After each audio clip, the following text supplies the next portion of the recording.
All right, guys. All right. Hey, we're back, man. We're back. We got Drew Donaldson, Andrew Cleveland, and Raven. Miss Raven, she's back. And we're going to deep dive some more peptides today. Disclaimer, okay? Disclaimer. This is not...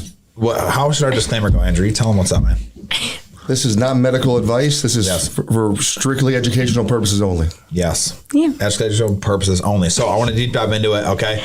We have an hour, so we're going to rip it apart. So I want to start with the big one, SLU.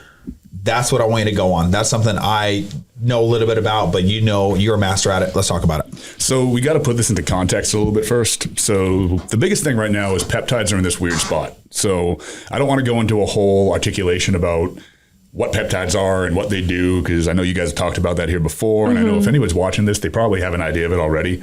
But there is this weird thing emerging where I compared it once to supplements in like 2010, 2011. So we're old enough to remember that, really, be active in the industry. You're almost there. I'm getting there, You're man. probably not. But you know, she says I'm like 55, so we're getting there. So when you're in your 20s, everybody over 30 is 55, so it's fine. Yeah, pretty much. Nonetheless, around like mid 2000s, early 2010s, when Instagram, YouTube, everything was really popping off for fitness, everybody seemed to have some sort of coupon code for something, and everybody was showing protein powder and pre-workouts and everything like that. At the time, I worked for USP Labs, so we were just encouraging people. We were, pushing Jack 3D on everybody and basically getting everybody addicted to meth. Good times. Good times. Guys, can we bring that back, please? The original formula. Oh, my God. Dude. So it's like, I remember beta testing all of those in my early 20s and just being like, this is insane. Can I curse?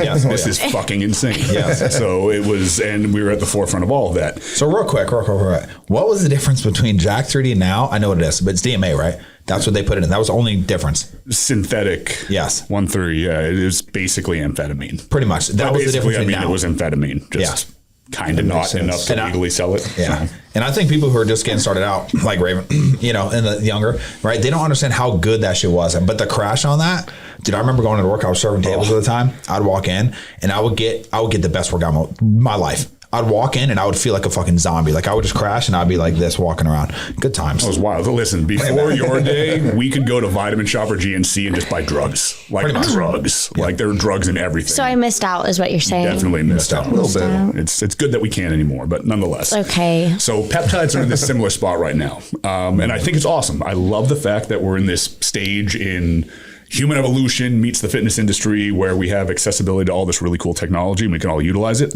But at the same token, we have a lot of people that are massively uneducated that are just saying, take this, it burns fat really good. Mm-hmm. Okay. And take this one burns fat really good. Okay. Take this one, it does X, Y, Z. And then people are just taking things. And while peptides are generally fairly safe, they're very much drugs. So they are safe drugs, but they're drugs. And all drugs are tools. And tools can do good things and tools can do bad things. So there needs to be an understanding here. And I'm not one to say, I don't want to be a hypocrite because I used to recommend things before I had full understanding of them when I was coming up in the industry as well. But I always at least had some sort of idea, as I'm sure you guys do. And you guys are very quickly becoming experts. And I mean, you're doing great things with peptides right now. So it's one of those things where you're developing this understanding, you have this baseline understanding, but a lot of people don't. Mm-hmm. So they're just saying, blanket statements to do things based on what the things are supposed to be doing based on practical experience. And we can get away with that in some regard, in some things, even though we shouldn't. I think everybody should understand how even protein powder really works. Hopefully we all do before we say take protein powder. And I really think we should all understand how any sort of PED on like the steroid level of things works before we advise anybody on that. Unfortunately, a lot of people still don't, but at least a lot of those things have been around forever.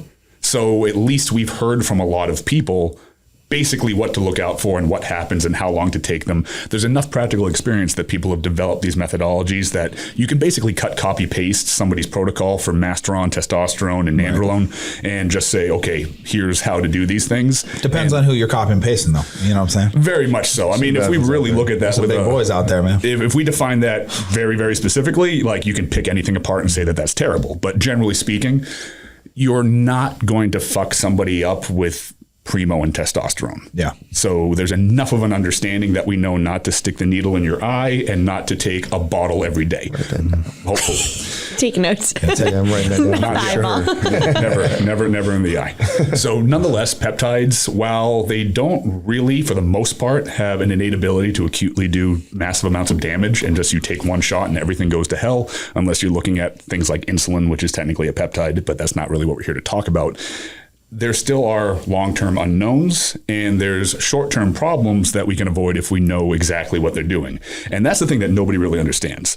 So before getting into the specifics of SLU, we have to look at basically what they're doing as a whole in terms of like mitochondrial peptides, growth hormone secretagogues, the GLPs and whatnot. And part of that before we get into SLU is really understanding how the body makes energy. So we as human beings are electrical creatures. And that sounds wild. And I know it sounds incredibly nuts to most people watching this because we're going to get a lot of bodybuilding people watching this. Then we're going to get a few biohacking type people and then some general health people. And this is not something that's discussed in really any of those crowds. But the way that our bodies make energy, ATP, is with electrons. So we have to have some sort of basic understanding, and I really think everybody should before recommending a peptide, especially a mitochondrial peptide like SLU, is that process that we go through to make that energy. You eat food, you break down the substrate from the food, and then you pull electrons from it. It works with the Krebs cycle and the electron transport chain. Excuse me. I told you I was going to fuck up how you say it. It's okay. We all will. So you break down this food, and then the Krebs cycle, it's also called the citric acid cycle. Did it again. I'll do it all day. It's going to break these things down, pull electrons, and then that's basically transporting the electrons to the electron transport chain where they're basically carried along and they make ATP, which is energy. We utilize ATP for working out, for living, for breathing, for thinking. ATP is the energy that our cells operate on. When we take certain peptides, it influences that whole chain and all those things that are going on.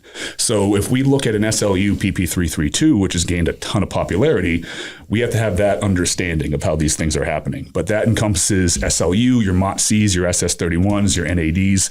All of these work within that process. And if that process is how we make and use energy, how we make and use energy influences how we perform in life, in the gym, cognitively, and it influences how we utilize substrate. So how the body breaks down things, food that we're taking in, food that's stored on our body, or sources of fuel that are stored on our body, which is glucose, muscle glycogen, liver glycogen, body fat, muscle. Like all these things are potential energy sources that can be used and broken down depending on the pattern and depending on that cellular demand.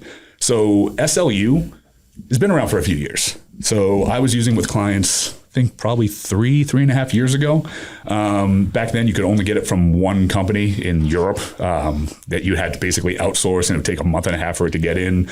It was only in very, very small doses.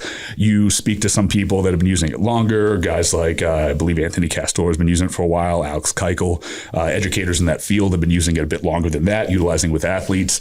Going back that far, these guys were actually having it synthesized specifically with these labs and these resources that they had to make it domestically, but exuberantly expensive, so it wasn't really being used that much. So we look at everything and how it works, and MOTC is kind of the more popular one in the anti-aging community, and that's the best one to start with because that ties into SLU, so then we could kind of branch in both directions because they work very similarly. So MOTC has been around for a while. If you're familiar with somebody named Dr. Seeds, and if you're not, I really recommend looking him up. Look up the SSRP, look up his educational platforms, his books, everything like that. He is one of the foremost experts on peptides, and he has protocols with MOTC dating back several years. Jean-Francois Tremblay up in Canada have been doing a lot of the same stuff. So MOTC is a peptide that is naturally occurring within the cells as it is.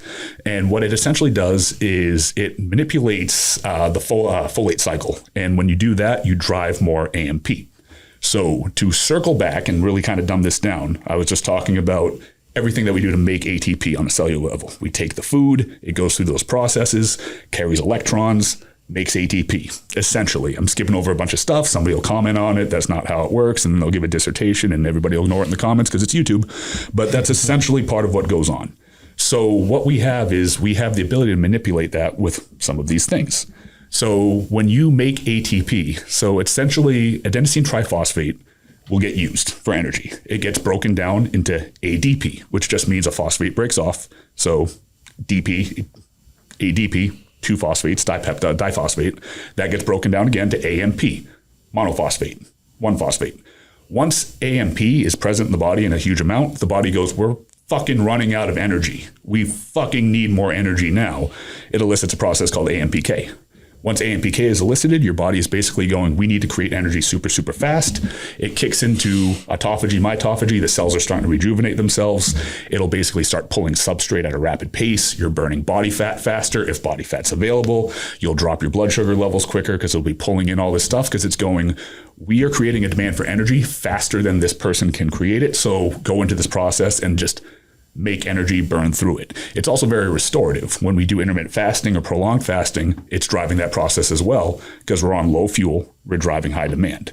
If you're in the gym doing supersets, giant sets, not resting a lot, just doing set after set after set, you can drive that process at also. That's why when you have a client do tons of supersets, tons of giant sets, really high volume, they might get a lot leaner. They might transform faster. They might not burn muscle faster. That's a whole other thing. You go online right now and you talk about the best way to build muscle and hypertrophy. You get all the broccoli TikTok kids talking about very long rest periods, very high intensity. Yes, that is most likely the best way for hypertrophy to occur.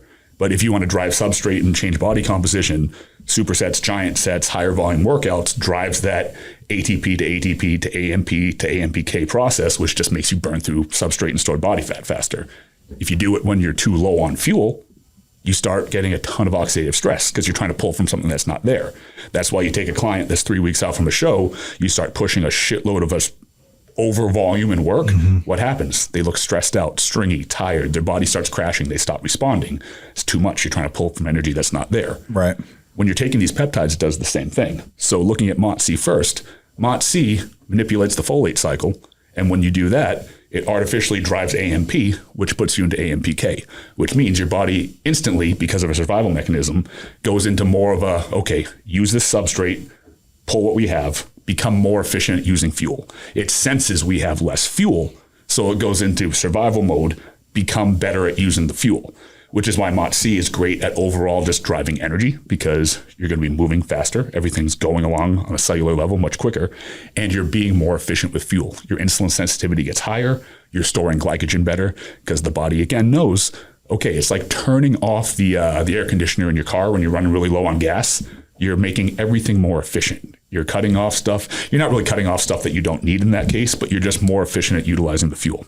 So you think that the MOTS-C needs to come before the SLU? Is that what you're saying? Not necessarily before it, but you just need to understand what it's doing. So it's driving that overall process of AMPK, which can be a good thing or a bad thing. Health-wise, it's a very good thing. But generally speaking, you need to keep in mind that it's making you more efficient. It's making that whole process of everything spinning in the cell going much faster. So now you sped things up a little bit. SLU is totally different. Not in what it's doing some similar stuff, but mechanistically it's totally different. So MOTS-C, naturally occurring within the nucleus of the cell. SLU is an external factor. So SLU is actually not a peptide. It's a small molecule. It's a synthetic small molecule that was created relatively recently in comparison, 5-6 years ago, since it really became kind of available. And then the last 2 years it exploded.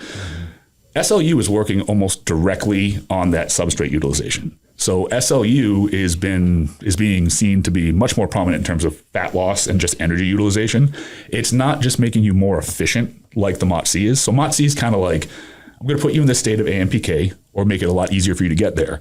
I'm going to make you store and utilize substrate much better because you're just going to be in a state where that does that. And I'm just going to make the process of getting leaner or being more energy efficient better. SLU is like cramming that into the ball of your fist and just motherfucking it into the side of the cell. And now all of a sudden, everything's working harder. The cell is actually producing quicker, is pulling substrate faster. When you pull substrate faster and the cell is working harder, it's not just the general process being enhanced. You're pulling in fat. You're pulling in substrate. You're pulling everything in. Now you're pulling it in for energy, or is that what you're saying? Because now this whole cycle, picture the cell kind of like a fire pit, right? And then you got the fire pit, you got the fire inside. That is just making the fire burn even higher. So the fire is just basically like gasoline on the fire. Now it's burning through all the timber way faster. It's just powering its way through. Yeah. So it's making it work faster and it's burning more body fat as a result of it. Now, who would you recommend this to? I mean, obviously we can't recommend it to anybody officially, but at what point would you recommend somebody to take this? So when would you take these things if you were going to experiment with peptides? So we don't need to do the whole if it's your lab rat thing, because that's dumb. I hate that. But let's say somebody is going to hypothetically experiment with these compounds and when to use them. So MOTS-C, I think, is a much better driver for just generally making the process better if you're not necessarily trying to just blast through body fat right now. You want to be more metabolically efficient. You maybe want to reverse some metabolic damage from prolonged dieting. You want to just get in the process of being better at these things. MOTS-C at maybe a loading dose for a couple of weeks and then like a once a week dose. I don't want to get into the specifics of it because then somebody will do it without understanding it. But MOTS-C short term, amazing. You don't want to inhibit that folate cycle for too long because that throws a bunch of other stuff out of whack, which is why MOTS-C is never going to be a year-round thing. You can make a case for a very low dose if you're utilizing some methyl donors like TMG, choline, different things that will replace what you're losing by inhibiting the folate cycle. But that's generally making things a little bit more efficient. You'll get a little bit leaner. You'll have better energy. You'll perform a little bit better. It's not really profound. It's banned by WADA for some reason, but it's not really making anybody break any records. But I think it's great for, let's say, in a bodybuilding context, somebody that's coming out of a contest prep and they want to stay lean, perform well, they're getting back into the swing of things. So more like during a rebound. Maybe during a rebound or during, I wouldn't bother utilizing it if you're like heavy in a surplus and just hypertrophy is the main goal. You could make a case for it, but it would kind of be that in-between phase, maybe starting or entering your off season. It's really not time to push the pedal to the metal. You want everything to be more efficient before you start utilizing the more traditional bodybuilding compounds. SLU, you can make a case to do it in a low dose in the same situation. People are experimenting like that, but that one, in my opinion, is when you really want to just start pushing body fat utilization even faster. Right. The beauty of it, though, is it works in a sympathetic and a parasympathetic environment based on your nervous system. So it works when you're amped up and you're go, go, go, go.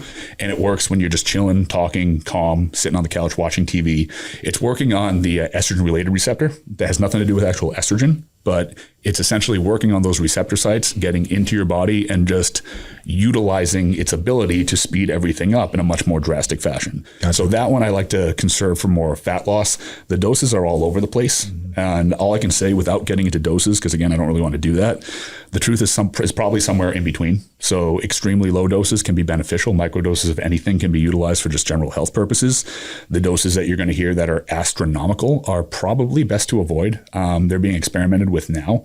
But when we're getting into the hundreds upon hundreds of doses, I don't want to do that until at least 5,000 people have tried it before me, because if some motherfucker is going to catch fire or blow up, I don't want it to be me. So I think it's been practically experienced by enough people in enough various doses to say that, in my opinion, it's a safe product for anybody to take for a fat loss phase. And if you want to compare it to other things that are available, I would much sooner put somebody on SLU before I put them on something that is commonplace like clenbuterol. I feel like clenbuterol has a billion times the downsides of a MOTS-C. And if you don't want to stray away, because a lot of people want to stick to the basics, the tried and true, in a general population standpoint, I don't agree with that whatsoever. Lifestyle client, I don't think there's any reason for clenbuterol anymore. I think it's stupid to tax your heart and your system for no reason.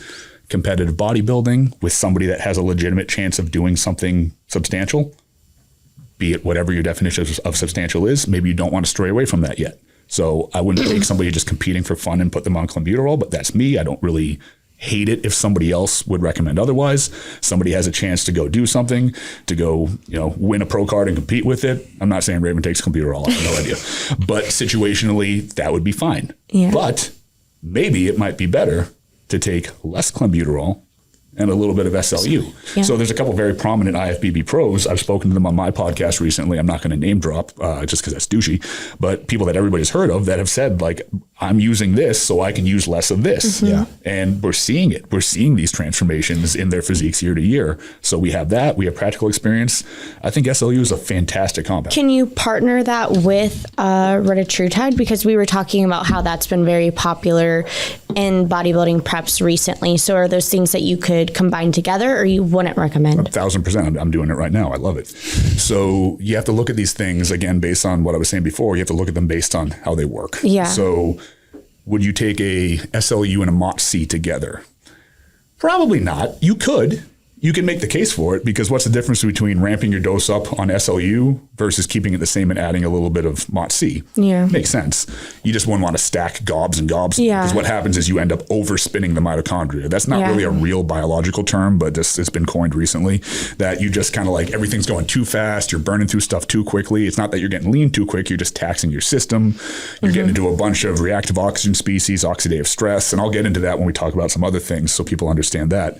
But that's kind of like you're going to that well too much. So something like a retatrutide works completely differently. So retatrutide to me, not only in my opinion from what I've learned about it from the people I've spoken to at both like the local level and then the highest level of both the biohacking and bodybuilding worlds, God damn, is that a phenomenal drug. I mean, that's life-changing for the positive. And it's also giving us the cool shit that we like to do on the side. Because you have to keep in mind, what we do in a physique transformation world as coaches, as educators, as people working with people that just want to look gnarly, as companies that work with bodybuilders, I don't want to say predominantly because you guys do a lot of different walks of life, but you work with a lot of bodybuilders. I think that not only is it amazing for the simple, and as much as it's our lifestyle and everything like that, it is simple and mundane and kind of dumb just to want to look really, really good on stage. It's our life for a lot of people. I get it. But big picture, not that important. Yeah. Retatrutide does a lot of stuff that big picture is super fucking important. Yeah. As far as inflammation, blood sugar levels, as far as your heart health, your brain health, all this type of stuff. So that one not working on a mitochondrial level the same way, you can absolutely pair that with an SLU-PP-332. The big thing with retatrutide is it's so much different than the other GLPs, and a lot of people don't understand that.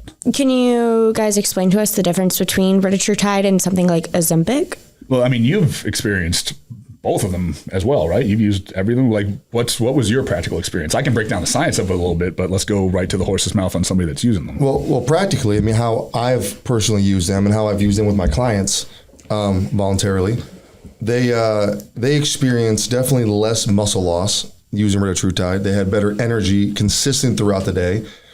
We had more predictable blood sugar levels. Matter of fact, like I mentioned in the last podcast, I've had not just one client, two clients now go from type 2 diabetes to pre-diabetic, which was amazing. We were fighting A1C levels for years. Those A1C levels now are down to normal. Metabolic panels are looking normal. Lipid levels are down. I mean, generally speaking, we're losing weight at a healthy pace. We're not jeopardizing, we're still getting the hunger, modification. So we're still not eating the bad foods. We have less food noise and all that stuff, which is great. There's more of that with tirzepatide. You have more of that sort of appetite suppressing component with more of a tirzepatide is what I've seen. There's less of it, but it's easier to regulate. Like, so they're more likely to still consume the amount of food that we need them to have. They're not starving themselves, right? So that way, that's why we're seeing more of a regulated, minimalized loss of muscle mass, if not an increase based on our food intake and our training schedule. So what I've found is, especially men and women, we're seeing, as we're doing caliper pinch points, we're seeing the hormones respond better. We're seeing, again, more predictable outcome, right? So a lot of clients were getting sick on tirzepatide. They weren't eating as much, and then they were feeling like they were forcing themselves to eat food, which, too much starch, too much carbohydrates. Now they're feeling full, they're feeling bloated, they're getting gassy, they got headaches, sometimes they're getting nosebleeds. Oh, wow. And so just that pressure kind of builds up, and then their body just wasn't responding well. And they try retatrutide, and it's completely different. And we were using a lower dose than what they were doing on tirzepatide. Yeah, so you would recommend retatrutide over tirzepatide and even Ozempic?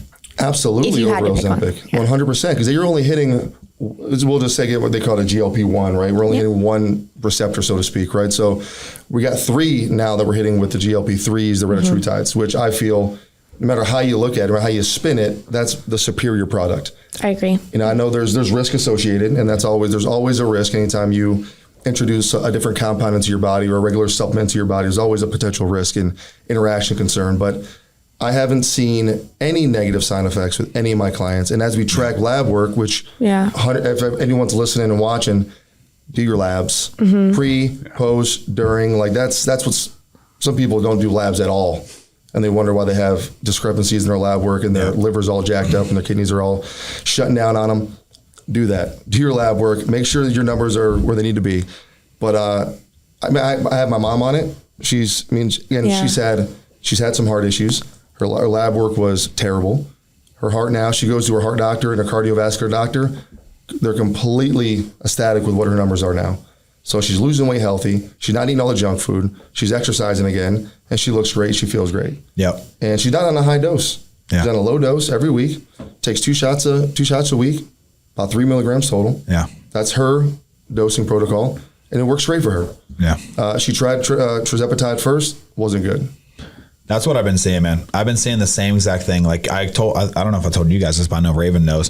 They put my grandma on Ozempic, right? So much where I don't exactly know the milligrams, but I knew it was, she just did not eat for like 6 months, zero eating. She ended up in the hospital, liver, pretty much her entire body started shutting down because she wasn't getting nutrients, and she's healthy now. So I think people need to understand too that, you know, when you see all these celebrities, Ozempic came out, it was a big thing. They were all losing weight. Most of that's muscle because they weren't eating actual food, right? So retatrutide's hitting that small, like, I think it's a game changer. Honestly, I completely agree with you guys. And you guys know how hard I was on this podcast. You know how fucking hard I was on this one peptide, but it's here now. I sent so many clips.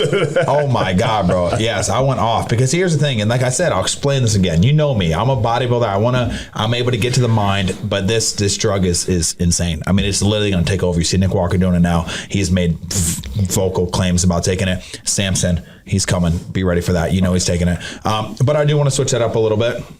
We've talked about that one a lot. I want to get on glutathione and why it's so important. Why has it been this? I feel like it's blown up in the past 6 months, in my opinion. Same thing with retatrutide. So, Drew, break it down. What does in like the dummy form? What does glutathione do for you? Why should people take it? And let's go from there. So with glutathione, you're dealing with that oxidative stress. I'm going to backtrack really quickly because I want to give you guys some actionables on the GLP really quick, but I'll segue that into this. Yep. So one thing I want to follow up on that Andrew mentioned that was profound was that, and very subtly, I don't even think you realized, that we all need to pay attention to is that there are subtle differences between these. So between particularly tirzepatide and retatrutide.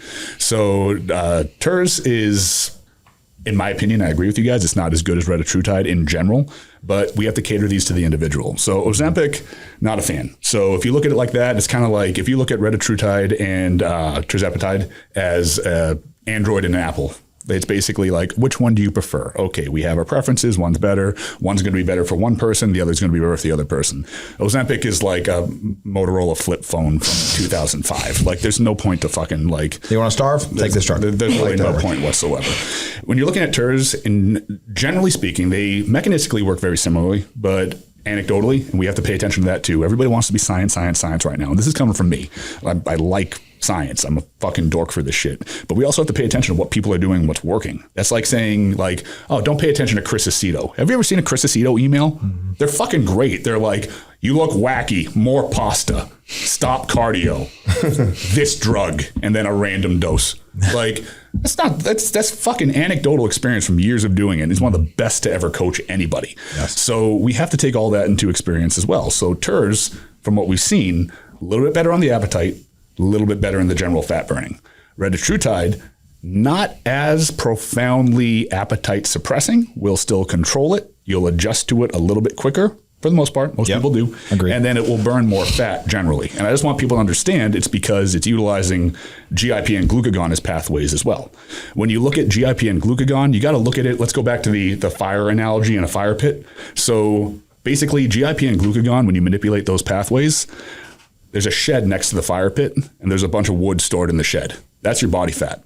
That shed is generally chained up and you have to do a lot of stuff to try and finagle that chain and get the fucking lock off to get some wood to throw on the fire. You manipulate GIP and glucagon, you fucking chop the chain off, you throw the door open, you just start chucking wood into the fire. So you're going to end up burning through body fat a lot faster. Then on top of that, it manipulates pathways that are going to lower things like interleukin-6 and C-reactive protein. Inflammation goes way down. Inflammatory markers get better. General health gets better. Feeling, performance, everything gets better. Then on top of that, I've had clients that have dropped LDL cholesterol from, I had one case, it went from 150 in somebody down to 60 in 3 months. So all this stuff is happening. And that's just from taking that. That's just from adding that in. No other difference whatsoever.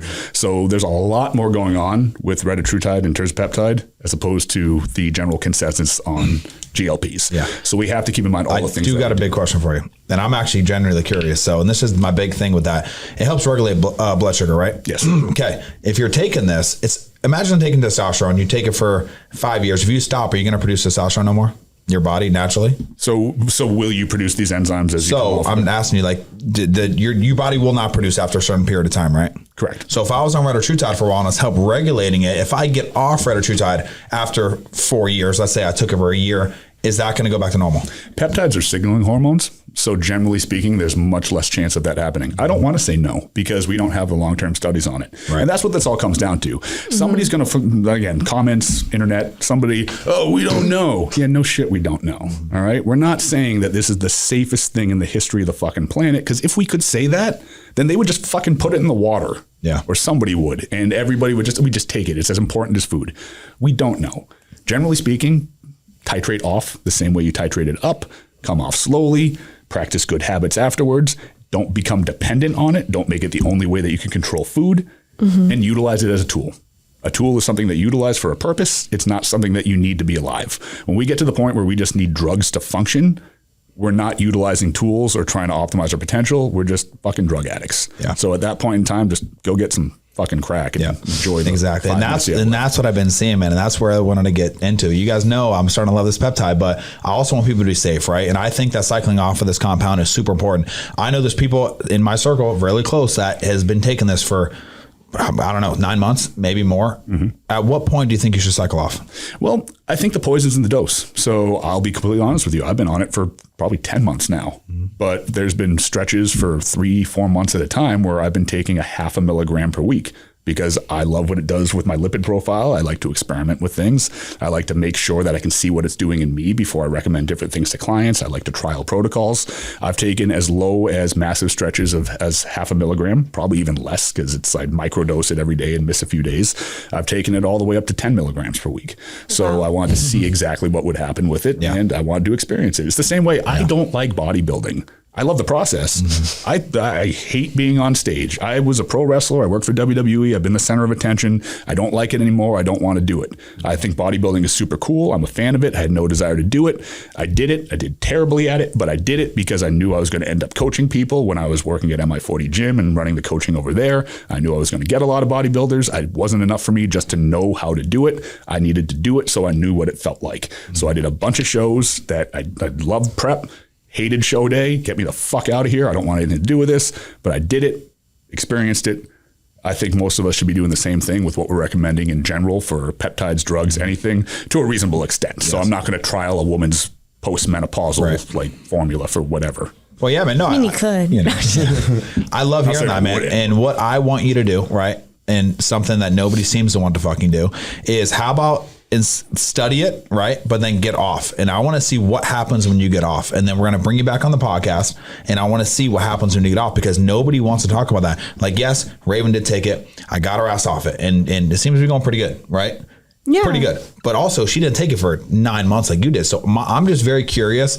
Exactly. I think you love experimenting. So I want to see what happens when you get completely off. Well, I got 6 weeks left. So I weaned my dose off. Like, I didn't just stop. I kind of lowered it back. But I never got really high. I kept my dosing super low. Like, he kind of let me, like, self-dose myself, because I was one of his first athletes that did it. And I was on, like, literally my syringe was filled this much, and I was on that really, really small dose for almost a month before I even increased it. Start low, go slow. Like, and then I went back down for, I think we took about a month and a half to go back down. And I'm glad that I didn't just stop, because I did kind of feel like, you know how I used to get a little iffy when I got off of cardio and my sugar levels would spike and stuff? I was worried about that, but when I slowly did it, I felt better. Right.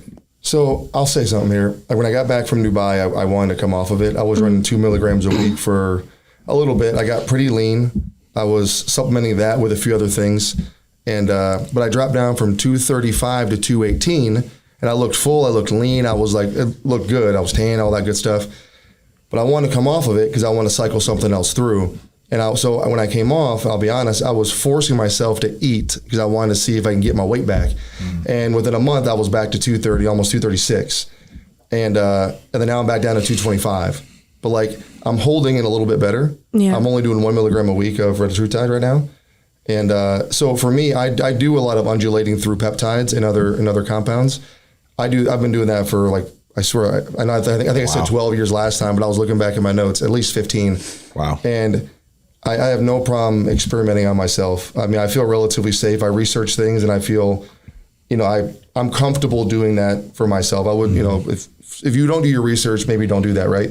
Don't just listen to someone that you see on a podcast or on your favorite, Instagram account. But do your research first, right. And that's how I operate when it comes to my dosing protocols. And anyway, so I felt fine.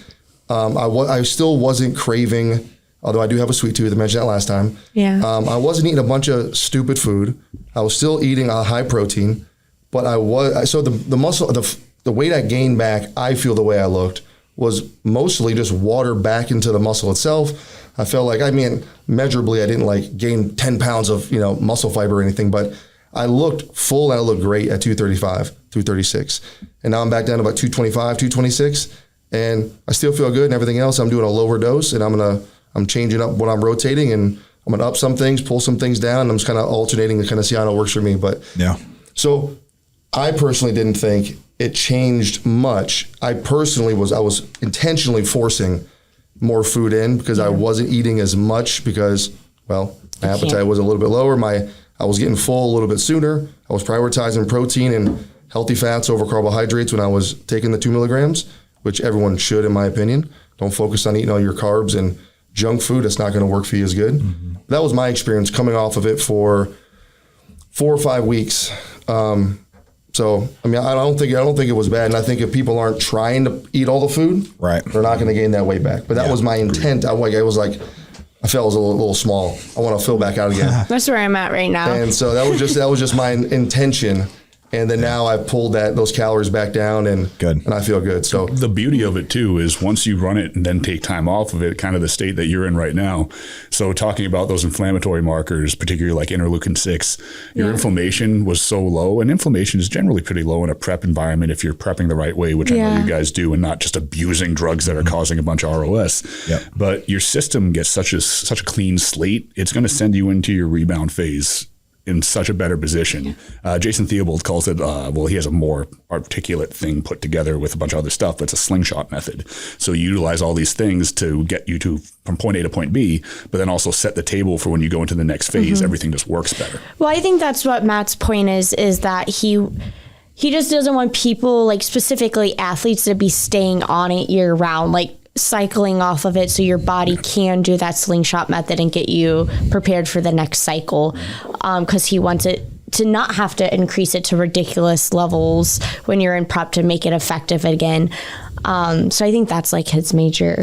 Right. Yeah. And I think it's building a healthy mindset. I don't think you need a drug to put down the fucking fork. I'm still that's my mindset, guys. Even though, we're doing the coastal compounds and we're doing it, and I love retatrutide, I think it's a place for everything, right? Trend works fucking great, but are we going to take it all year round?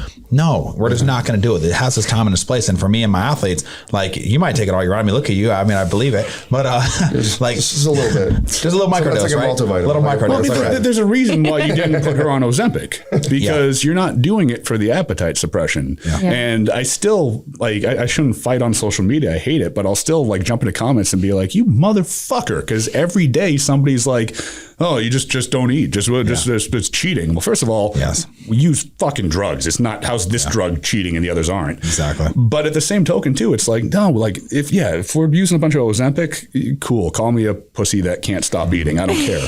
But we're doing it for these other things. Yeah. And that's what people need to understand, because you just misunderstand the drug. Yeah. It's like saying, oh, you just take Tren for your libido. Yeah, it does that, but I'm not taking it for that.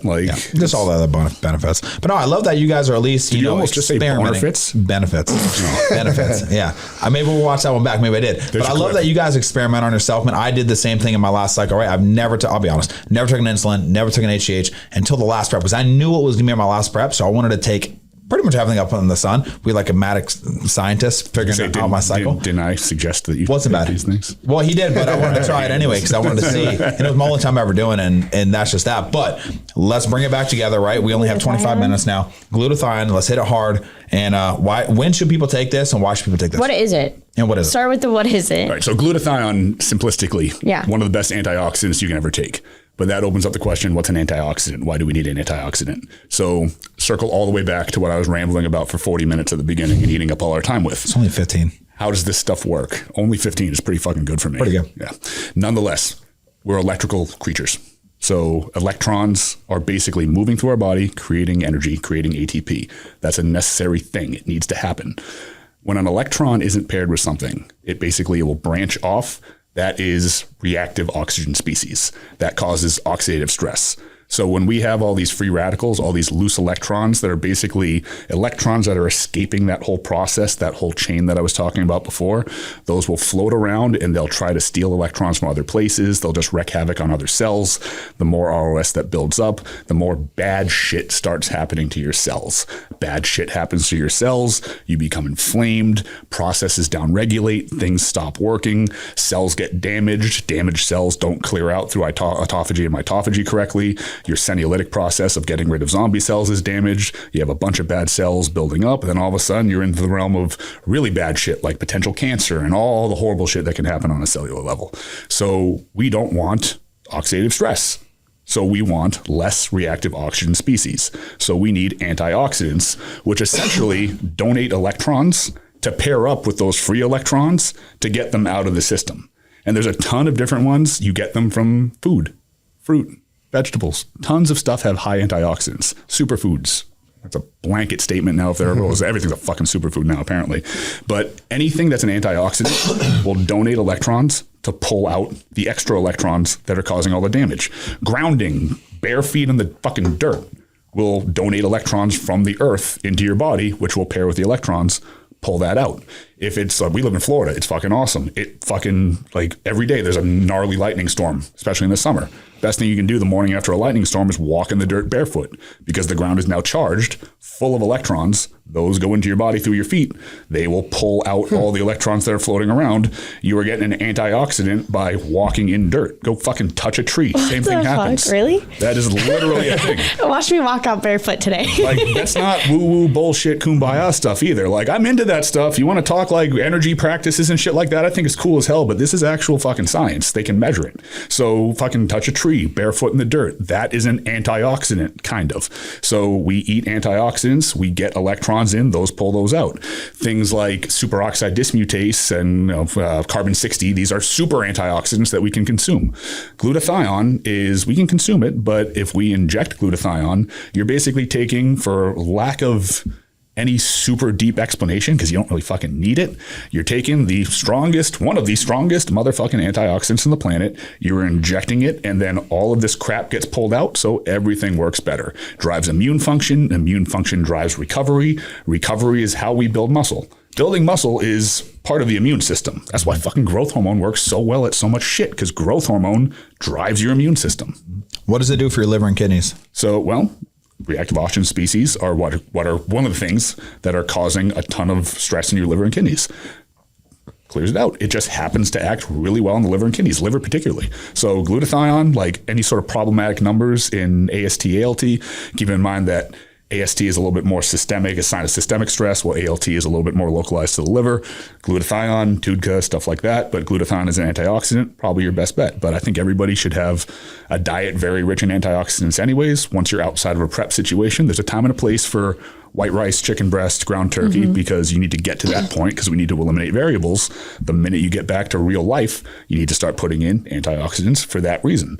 That's why in a prep situation, the best thing you can have somebody do when they're eating a really plain diet is fucking grounding. That's when it's time to actually go fucking hug the tree. And it's not fucking hippie science, it's real science. So, Raven. It's on the plan. Right after cardio. Okay, after cardio, you pick the biggest fucking tree. And I go hug it. And you go hug that shit. Oh, yeah. Okay, because we need to be antioxidant rich. So let's talk about bodybuilding. When would be a great time for somebody to potentially incorporate that? So think about when you need to be stressed and when you don't need to be stressed. Yeah. Because the downside to a lot of this is the stress that's on your system from the ROS building up. So remember, ROS, free electrons, create oxidative stress. That's the state that you end up in. So almost imagine it like, go back to that fire pit analogy I've used like 75 times now. You have the fire pit, you have the fire burning in it. Yes. The sparks coming off of the fire, you know, when you're sitting around and all of a sudden one's like landing on your shirt, and you're like, motherfucker. And like, it's a fire pit. So if everybody's drunk or high, so people are overreacting and all that shit. So the sparks are That's Yeah. the reactive oxygen species. So that's what's coming off of the process. You work too hard, you take too much SLU, you train too hard, you train too heavy, high frequency, all this ROS, more sparks, more ashes coming off of the fire. Eventually, the oxidative stress from that ROS, that's the lining of the fire pit getting covered in soot and beaten up from everything flying off of it. So you're accumulating more and more and more damage. You need some damage, otherwise you never know to go fix the fire pit. The fire pit, like, oh, it's not damaged, I'm never going to go replace the bricks. Yeah. Before you know it, the bricks or the fucking whatever, they're old and they're beaten up. And even though they look fine, you haven't changed them out enough. So you need the signal to be able to go through the process. So what do I mean by that weird analogy? I mean, if you're training and you want to like build muscle and you want to elicit a stress to cause a reaction, you need some oxidative stress to give you the signal that some shit needs to change so your body can leave homeostasis to change. So you need some of it. So you don't want to just go hammer glutathione. I mean, I've got a fucking fridge full of it. I have enough I could take like 3 injections of it every 15 minutes. Am I going to do that? No, because I need some stress on my body so my body adapts to stuff. Yeah.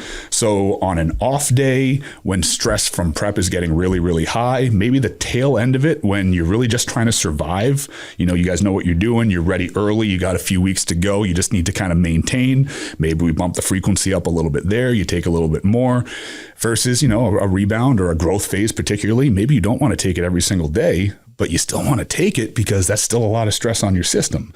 So it's just basically, it's case specific. How much oxidative stress is in your system? How much do you need to control it without turning it off entirely? What's the case? What's the use case? Why are you doing it? Why do you need less? Gotcha. But you can get away with taking quite a bit of it. So, Now, I want to bring up something here for the average viewer on here. We're talking bodybuilding. We're talking about a lot of volume, a lot of, you know, oxidative stress in the body. Use case, other real world application. Big question, so people can hear the answer, know the answer.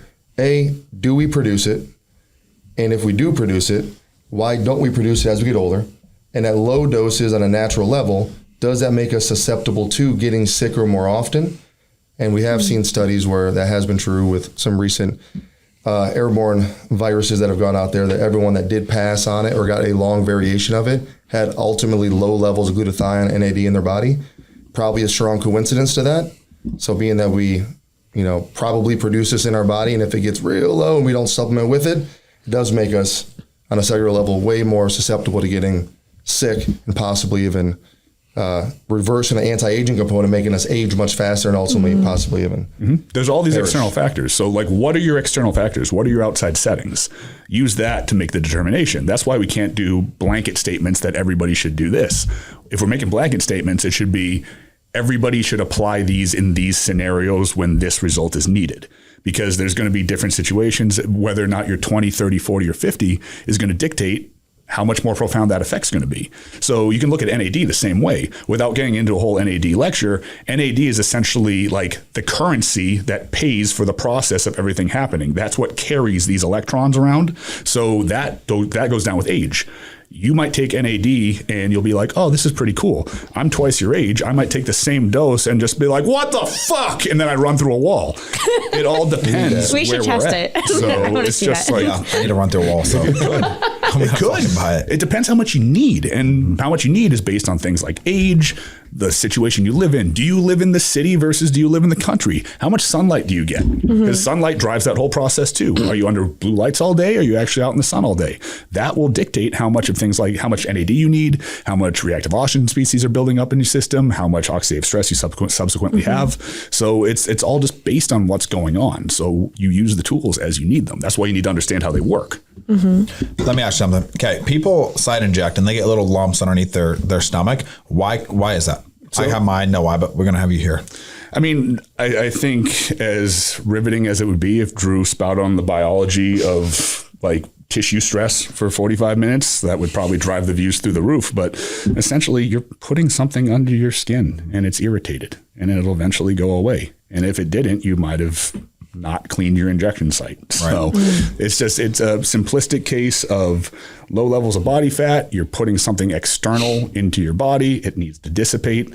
That's why you generally have more scar tissue and more lumps from anabolic steroids or HRT. Let's just pretend everybody just takes HRT.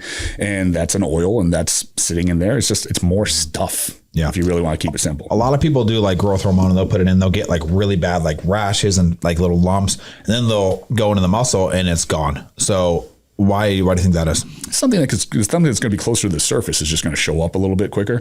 The difference between like who gets it and who doesn't, you might be having a small allergic reaction to it. Some things for different people will have different on-site actions than others. Like I love tesamorelin as an example, but whenever I take it, I have like a golf ball sized lump for like 4 or 5 hours. Like I just get a pretty profound like allergic reaction to something in it every time that I pin it. Again, if I pin it I'm not really noticing that. Right. Is it because I'm not getting the same allergic reaction? Well, that wouldn't make sense. It's probably because now it's deep in my glute as opposed to right in my stomach where I'm pretty lean. So it's one of those things where you might notice, you might not. And if it's really a hindrance, just don't take it. Take something else. It could be a potency thing too, right? Like if let's just say you're taking 10 milligrams of retatrutide and you put like, let's say 0.2 of water and you mix it together and inject it.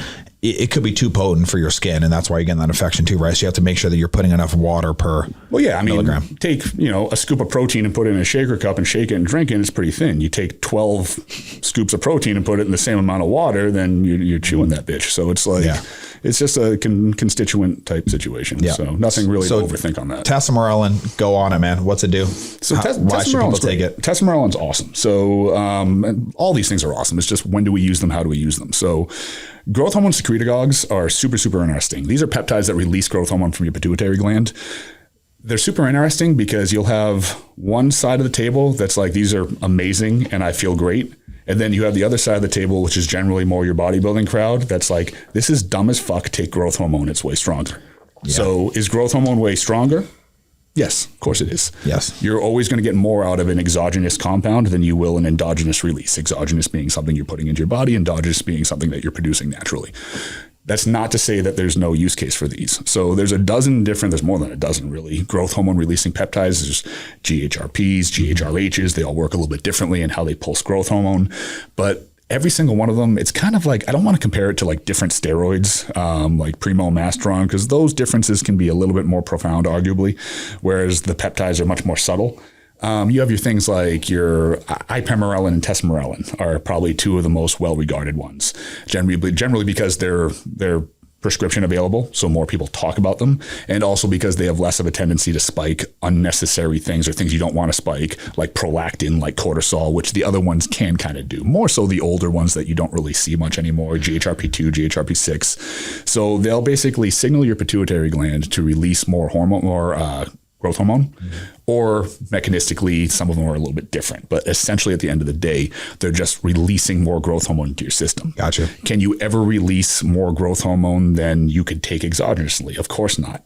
But you can make the argument that these secretagogues, when taken, can be the equivalent of 1, 2, 3 units of exogenous GH. Yeah. The difference is exogenous GH is very, very strong. So that while can cascade into that AMPK response, which is very health-based, can also elicit an mTOR response, which is the opposite of AMPK, which is very, very good for muscle building. You kind of want to live there if you're trying to get bigger, but you still want balance, because too much mTOR, too much time being anabolic, it's much deeper than that, but just to surface level it, not a good thing either, because then you're not recycling cells. You're not going through the natural processes that your body needs to do to kind of clean out, for lack of a better way to put it. And then you get into worlds where you can potentially risk increases in cancer risk and stuff like that. So you need that balance. Growth hormone takes you further away from that balance. Mm-hmm. Not to say it's not great. I love growth hormone. I take growth hormone probably 8 months out of the year in various doses. And there's times where I'll take growth hormone alongside these peptides too, because I believe it was Dr. Dean St. Mart that really started putting out there the 2 + 2 = 6 analogy, in that you can get more bang for your buck by leveraging growth hormone alongside these secretagogues, and then taking advantage of different things that they do. So like a hexarelin, for example, that's one that does some stuff on the ghrelin receptor, and it can be very good for heart health and stuff like that too. Whereas tesamorelin, which is super cool because you kind of see a little bit more in terms of visceral body fat reduction. It basically leans you out in the midsection. Some people will argue that it's only because that's the only one that's been tested to do so. The other ones haven't been tested specifically for that. But the fact remains it has been tested to do that. And it did show in the studies a significant reduction in visceral fat and abdominal area fat. So we have that. Then we have anecdotal practical experience. You talk to a lot of people that have run a decent dose of tesamorelin before, like 2 milligrams per day. Sorry, I'm not supposed to say doses, but whatever. They all report a pretty significant reduction in abdominal fat. The leanest I ever got outside of a prep situation was when I was experimenting with tesamorelin the first time. Wow. And it was drastically different than, even in my experience, growth hormone. And growth hormone works via hormone-sensitive lipase, which all these do as well. But for some reason, tesamorelin, at least in me, much more rapid reduction in body fat, specifically in that area. And I was not taking growth hormone at the time. Wow. And I've since used them together and I get similar results, but that first time was gnarly. Maybe it was the best tesamorelin I ever got. Maybe not, who knows? Right. But they all work on hormone sensitive lipase, so they'll all give you that fat loss constituent. And glucagon does that as well too. In the retatrutide and terzapeptide, hormone sensitive lipase gets released and your body's just prone to utilize fat as fuel a little bit. So, football season's here. You know what I'm saying? A lot of people are drinking that beer. Okay. A lot of beer bellies out there. So would tesamorelin help with reducing body fat in the stomach too? Or do you think it's more external? Yes and no. So visceral fat is the fat around your organs, which will take your waistline in a little bit, but there is a lot of anecdotal reporting that it is reducing body fat in a very visual manner. So, and you will see reductions in visceral fat, but also just that direct fat in the abdominal region. A lot of people say that it goes down. And every time I take tesamorelin, I notice a little bit more than when I don't take tesamorelin. I'll put it that way. Gotcha. Anybody that tells you no for this reason, full of shit, because they haven't really proven it one way or another. We have to gather practical experience. There's some things that you can speak in absolutes on, and there's some things that you just can't. Mm-hmm. And in a lot of cases, you have to do a little bit of digging to find out, do we really know? Right. Because certain things we can really know. We really know things like, Masteron and Primo and how they work with estrogen receptors and whatnot. Some of that is more practical experience, but we also know that there's mechanistically some stuff going on. There's a lot of this stuff in the peptide world that people will say either hard yes or hard no on. And it's like, we don't actually fucking know that. So stop dying on that fucking hill. But likewise, there's stuff that we do know. So it's kind of like a toss-up between those two things. Okay. So I do have one more question for you. What is SS31 and what does it do? We have 4 minutes. So SS31 is amazing because it makes the cell stronger. So I will go back, just because I've been using it the entire time, to the fire pit analogy. The cell is the fire pit itself. The soot and everything building up on the inside of the fire pit, that's the oxidative stress from the reactive oxygen species. The SS31 goes in and that puts like a protective layer around the inside of the fire pit and on the outside of the fire pit. It basically so it's like rust protection. Rust protection, but everything protection. It's basically a fucking Iron Man suit for the cell. When you put the cell in an Iron Man suit, it's better at everything. It's better and stronger to go through fat loss, to go through performance, to go through just general life, for healing. That's why high doses have been shown to reverse kidney failure. Wow. It's fucking amazing. The flip side to that, because there's always a flip side, making a cell that strong interrupts the natural processes of mitophagy and then the senolytic process of getting rid of dead or dying cells. Yes, we're making the cells stronger so they don't die, but what happens if we give everybody on Earth the immortality pill and nobody gets sick or dies anymore? Overpopulation. We're all sitting on top of each other. We run out of food. Horrible shit happens. So I wouldn't recommend SS31 long-term, everyday high dose. Courses of it, a couple months, low dose every day, decent dose every day. What should you feel? Really nothing. Nothing. Good, put it that way. So when you have stronger cells and you don't have a bunch of ROS, you feel good. So many of these, you don't actually take them and feel like I took something. Like NAD, you'll feel a little bit. What would be a reason to take it though? Like what would be a reason that I would take SS31? So you're made up of cells. You're fucking cells on top of cells on top of cells. You're a big fucking pile of cells right now. If I just took everything that's making you and just made it stronger, don't you think everything would work better? Pretty much. That's what it's doing. So that's just what it's doing. It's increasing the integrity of the cellular membrane. It's making the cell stronger. When the cell's stronger, it can do all the things that the cell does better.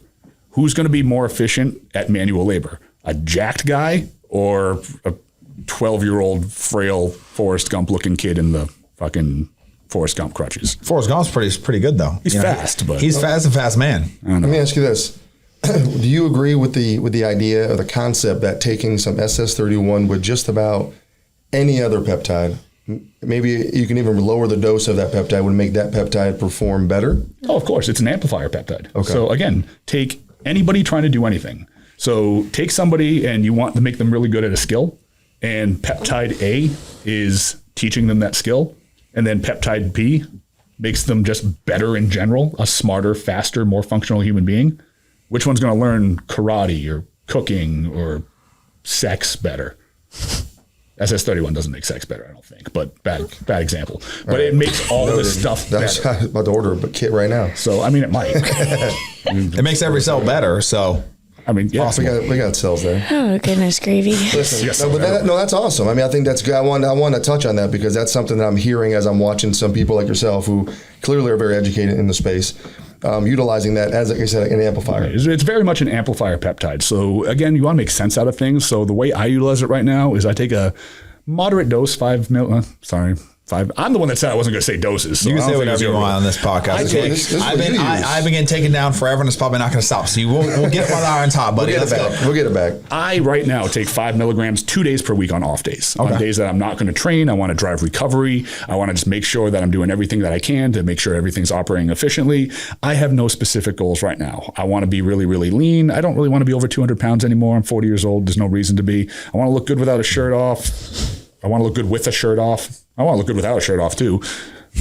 I want my fiance to want to have sex with me. Like, I want to look cool on Instagram to sell more shit. Like, I just want to look good, feel good, and be healthy.